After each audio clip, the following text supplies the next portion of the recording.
ಸಖತ್ ಖಾರ ಬಣ್ಣ ಮತ್ತು ರುಚಿ ಆಚಿ ಚಿಲ್ಲಿ ಪೌಡರ್. ಮಾಜಿ ಸಚಿವ ಹಾಲಿ ಶಾಸಕ ಎಸ್.ಟಿ. ಸೋಮಶೇಖರ್ಗೆ ಐಎಎಸ್ ಅಧಿಕಾರಿ ಕಾಟ. ಈ ವಿಚಾರವನ್ನ ವಿಧಾನಸಭೆಯಲ್ಲಿ ಪ್ರಸ್ತಾಪ ಮಾಡಿದ್ದಾರೆ ಎಸ್.ಟಿ. ಸೋಮಶೇಖರ್.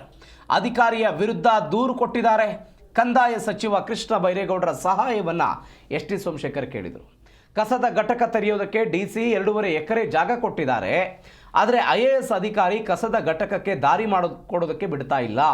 ಪ್ರತಿಷ್ಠಿತ ಸಂಸ್ಥೆಯೊಂದರ ಮಾತನ್ನು ಕೇಳಿಕೊಂಡು ದಾರಿಯನ್ನು ಬಿಡ್ತಾ ಇಲ್ಲ.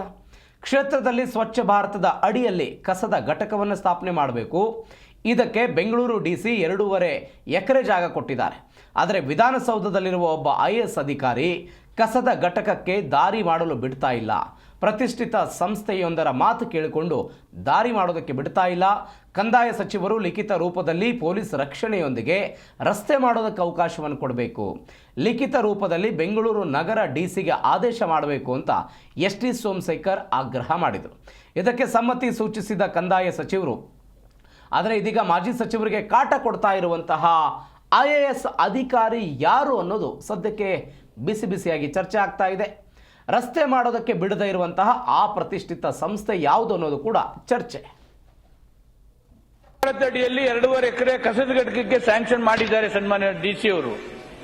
ಆ ರಸ್ತೆ ಹೋಗಿ ಮಾಡ್ತಕ್ಕಂಥದಕ್ಕೆ ಈ ವಿಧಾನಸೌಧದಲ್ಲಿ ಕುಳಿತು ಒಬ್ಬ ಐಎಎಸ್ ಆಫೀಸರ್ಸ್ ಒಂದು ಪ್ರತಿಷ್ಠಿತ ಸಂಸ್ಥೆ ಮಾತು ಕಟ್ಟಿಕೊಂಡು ಆ ರಸ್ತೆ ಮಾಡ್ತಕ್ಕಂಥದಕ್ಕೆ ಅವಕಾಶ ಕೊಡ್ತಾ ಇಲ್ಲ.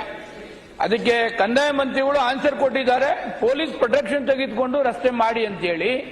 ನಾನು ನಿಮ್ಮ ಮುಖಾಂತರ ಕಂದಾಯ ಮಂತ್ರಿಗಳಿಗೆ ರಿಕ್ವೆಸ್ಟ್ ಮಾಡ್ತೇನೆ, ನಮ್ಮ ಬೆಂಗಳೂರು ಜಿಲ್ಲಾಧಿಕಾರಿಗಳಿಗೆ ಅವರು ಲಿಖಿತವಾಗಿ ಕೊಟ್ರೆ ಅದನ್ನ ನಾನು ಪ್ರೋಸೆಸ್ ಮಾಡ್ತೀನಿ ಸನ್ಮಾನ್ಯ ಅಧ್ಯಕ್ಷ. ಇಲ್ಲ ಅಂದ್ರೆ ವಿಧಾನಸೌಧದಲ್ಲಿ ಕುಳಿತದ್ದು ಐಎಎಸ್ ಆಫೀಸರ್ಸ್ ಪದೇ ಪದೇ ಆ ಪ್ರತಿಷ್ಠಿತ ಸಂಸ್ಥೆಗೆ ಕಸದ ಘಟಕ ಅಲ್ಲಿ ಬರ್ತದೆ ಅಂತಕ್ಕಂಥ ದೃಷ್ಟಿಯಿಂದ ಆ ರಸ್ತೆ ಮಾಡ್ತಕ್ಕಂಥದಕ್ಕೆ ಅವಕಾಶ ಕೊಡ್ತಾ ಇಲ್ಲ. ಅದಕ್ಕೆ ಅವರು ಈ ಬಗ್ಗೆ ಹೆಚ್ಚಿನ ಡೀಟೇಲ್ಸ್ ಕೊಡ್ತಾರೆ ನಮ್ಮ ಪ್ರತಿನಿಧಿ ಪ್ರಸನ್ನ ಫೋನ್ ಸಂಪರ್ಕದಲ್ಲಿದ್ದಾರೆ. ಎಸ್.ಟಿ. ಸೋಮಶೇಖರ್ ಅವರಿಗೆ ಐಎಎಸ್ ಅಧಿಕಾರಿ ಕಾಟ ಅಂತೆ.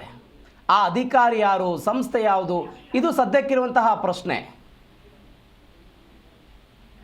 ಪ್ರವೀಣ್, ಈ ಒಂದು ವಿಷಯನ ಗಮನಿಸಿ ನೋಡಿದ ಸಂದರ್ಭದಲ್ಲಿ ಅದು ಕೂಡ ಮಾಜಿ ಸಚಿವರು ಎಸ್.ಟಿ. ಸೋಮಶೇಖರ್ ಅವರು ಅತ್ಯಂತ ಪ್ರಭಾವಿಗಳವರು, ಸಿಎಂ ಸಿದ್ದರಾಮಯ್ಯ ಅವರ ಜೊತೆ ನೇರ ಸಂಪರ್ಕವನ್ನ ಹೊಂದಿರುವಂತವರು ಅಂತ ಒಬ್ರು ಮಾಜಿ ಸಚಿವರಿಗೆ, ಮಾಜಿ ಮಂತ್ರಿಗಳಿಗೆ ಈ ಲೆವೆಲ್ಗೆ ಕಾಟ ಕೊಡ್ತಿರುವಂತ ಐಎಎಸ್ ಅಧಿಕಾರಿ ಯಾರು ಎನ್ನುವಂಥದ್ದೇ ಈಗ ಅಧಿವೇಶನದ ಒಳಗಡೆ ಎಲ್ಲ ಚರ್ಚೆ ಆಗ್ತಿರುವಂತದ್ದು. ಯಾಕಂತಂದ್ರೆ ಡಿಸಿ ಅವರ ಮೂಲಕ ಒಂದು ಘಟಕವನ್ನ ಮಾಡಿಕೊಡ್ಲಿಕ್ಕೆ 2.5 ಎಕರೆ ಜಮೀನನ್ನ ಅವರ ಯಶವಂತಪುರ ವಿಧಾನಸಭಾ ಕ್ಷೇತ್ರದಲ್ಲಿ ಅವಕಾಶವನ್ನ ಕೊಟ್ಟಿರ್ತಾರೆ. ಆ ಕಸ ವಿಲೇವಾರಿ ಘಟಕ ಮಾಡಿದ್ರು ಕೂಡ ಅದಕ್ಕೆ ಸಂಪರ್ಕ ಮಾಡುವಂತ ರಸ್ತೆ ಅಂದ್ರೆ ಮುಖ್ಯ ರಸ್ತೆಯಿಂದ ಕಸ ಒಂದು ಘಟಕ ಏನಿದೆ ಆ ಘಟಕಕ್ಕೆ ಒಂದು ರಸ್ತೆಯನ್ನ ಮಾಡ್ಬೇಕಾಗ್ತದೆ.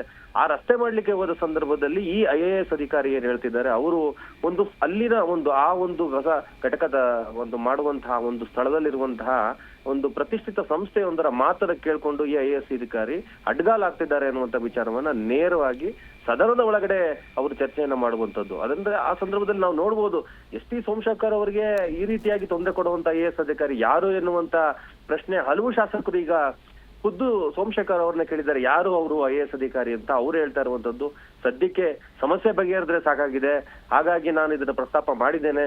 ಕಂದಾಯ ಸಚಿವರು ರಿಟರ್ನ್ ಅಲ್ಲಿ ಈಗ ಡಿಸಿ ಅವರಿಗೆ ಒಂದು ಪೊಲೀಸ್ ಪ್ರೊಟೆಕ್ಷನ್ ಮೂಲಕ ಆ ರಸ್ತೆಯನ್ನ ಮಾಡಿ ಅದಕ್ಕೊಂದು ಸಂಪರ್ಕ ರಸ್ತೆಯನ್ನ ಕಲ್ಪಿಸ್ಲಿಕ್ಕೆ ಒಪ್ಕೊಂಡಿದ್ದಾರೆ. ಆ ಸಮಸ್ಯೆ ಸಾಲ್ವಾದ್ರೆ ಸಾಕು ಅನ್ನುವಂತ ವಿಚಾರವನ್ನ ಹೇಳ್ತಾ ಇದ್ದಾರೆ. ಈಗ ತೀವ್ರ ಕುತೂಹಲವನ್ನ ಮೂಡಿಸಿರುವಂತ ವಿಚಾರ ಅಂತಂದ್ರೆ, ಆ ಐಎಎಸ್ ಅಧಿಕಾರಿ ವಿಧಾನಸೌಧದಲ್ಲಿ ಇದ್ದಾರೆ ಅಂತಂದ್ರೆ ಖಂಡಿತವಾಗ್ಲೂ ಹಿರಿಯ ಐಎಎಸ್ ಅಧಿಕಾರಿ ಆಗಿರ್ತಾರೆ. ಆ ಐಎಎಸ್ ಅಧಿಕಾರಿ ಯಾಕೆ ತೊಂದರೆ ಕೊಡ್ತಾ ಇದ್ದಾರೆ ಅನ್ನುವಂತ ವಿಚಾರವನ್ನ ಈಗ ಹೊರಬರಬೇಕಾಗಿದೆ. ಆದ್ರೆ ಇವೆಲ್ಲದರ ನಡುವೆ ಒಂದು ಭೂಮಿ ಕೊಟ್ಟಾಗಿದೆ, ಕಸ ಒಂದು ಬೆಂಗಳೂರಿನ 4 ಭಾಗದಲ್ಲೂ ಕೂಡ ಈ ತರ ಕಸ ವಿಲೇವಾರಿ ಘಟಕಗಳನ್ನ ಮಾಡ್ಬೇಕು ಅನ್ನೋ ಉದ್ದೇಶ ಈಗ ಡಿಸಿಎಂ ಅವ್ರಿಗೂ ಇದೆ, ಜಾಗ ಕೂಡ ಕೊಟ್ಟಿದ್ದಾರೆ. ಅದಕ್ಕೆ ಸಂಪರ್ಕ ರಸ್ತೆ ಮಾಡ್ಲಿಕ್ಕೆ ಹೋದ್ರೆ ಈ ತರ ತೊಂದರೆ ಕೊಡ್ತಾ ಇದ್ದಾರೆ ಅನ್ನುವಂತ ವಿಚಾರವನ್ನ ಅಧಿವೇಶನದಲ್ಲಿ ಪ್ರಸ್ತಾಪನೆ ಮಾಡಿರುವಂತದ್ದು.